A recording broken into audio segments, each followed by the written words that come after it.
Hello all, welcome to part 2a of the scenario-based hacking video series.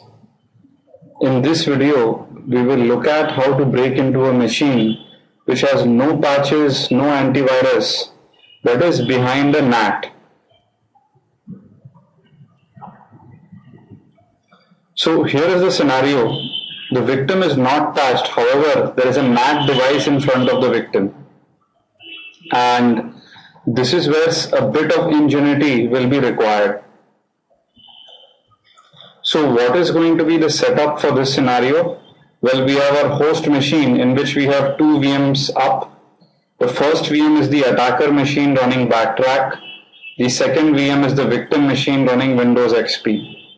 Now the attacker machine is basically connected to the Ethernet using bridged access and actually gets an address directly from the Ethernet, which is DHCP, using a DHCP technique. Now, the victim machine, which is Windows XP, is actually going through a virtual NAT device provided by VirtualBox and then is connected to the Ethernet. So, this NAT device provides an internal address to the VM, and this NAT device is what? Does a network address translation for all the requests coming and going to the VM. Right, to the victim machine. Now let's briefly look at how this setup looks like. So this is our attacker machine which is running backtrack, and this has an IP address 192.168.1.2 as you can see, and this is our victim machine which is a Windows XP machine, and this has an internal IP address 10.0.2.15 and is behind the NAT, right? But this can access the backtrack machine directly.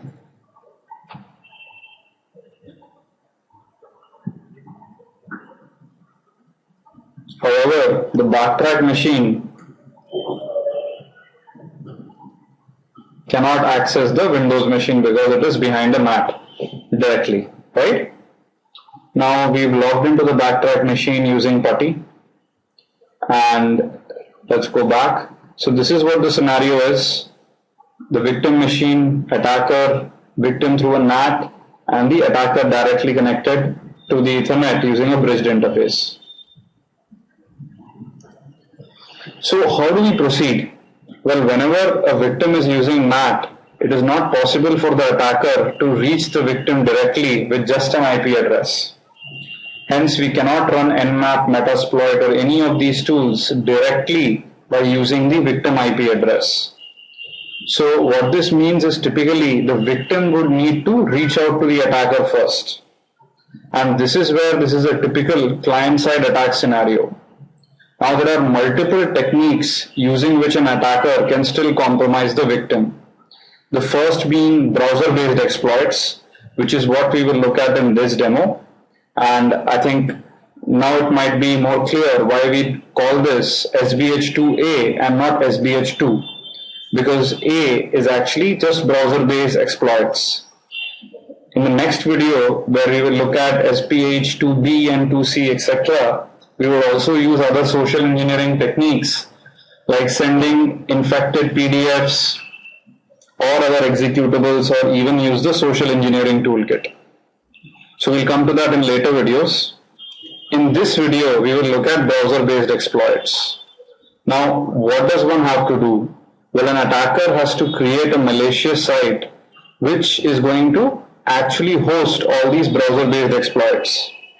Now, when the victim visits this malicious website, the attacker will try various exploits on the victim's browser. And once the victim's browser is exploited, then he would probably go ahead and use some sort of a reverse connection, typically a Metapreter reverse TCP payload, right, using which he would have the victim connect back to him.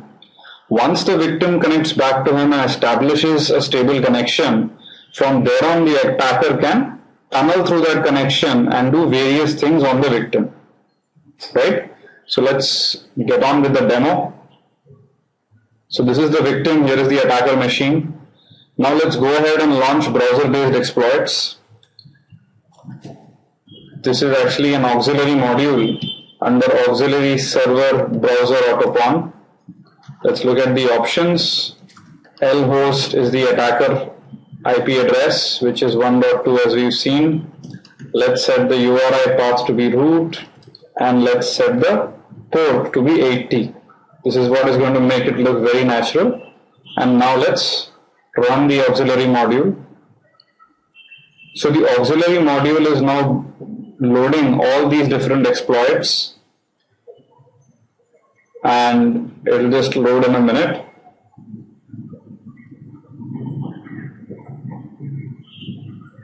So many of us click links without thinking. We might receive links on Twitter or any other website or even over email. This demo also shows why it is so risky of actually even clicking unknown links. Anyway, so let's go back to the Windows XP machine. Let's open up Internet Explorer, right? And let's actually visit the attacker website. Now the attacker would have sent this website link either over Twitter, Facebook, or some other technique. We'll not look at what that technique is in this video. All we assume here is that the victim is visiting the attacker's link. Now the moment he's there on the website, you would actually notice a lot of activity here. And already people who've gone through the Metasploit Mega Primer notice that there is a Metapredator session opened, which means the attack was successful. On the victim, however, everything seems normal, right? Even the browser hasn't really crashed yet. Now what Metasploit does automatically is migrate from the browser process to another process notepad, which it creates, right? Now we have sessions available. We can log on to the Metapredator session, and now we can look at who we are. And from here on, I guess this just defaults back to what we do post-exploitation, right? So typically, just to give you an example, we could practically do anything on the victim machine. We could probably, as an example, kill the IE process. Let's do a quick PS. Internet Explorer has process ID 1566. We can issue a kill on it, and it just gets instantly killed, right? From here on, I guess the Metasploit Mega Primer would help you better. Anyway, coming back to the slides. So in SPH2A, what we saw was how to compromise a victim behind the NAT using browser-based exploits, right?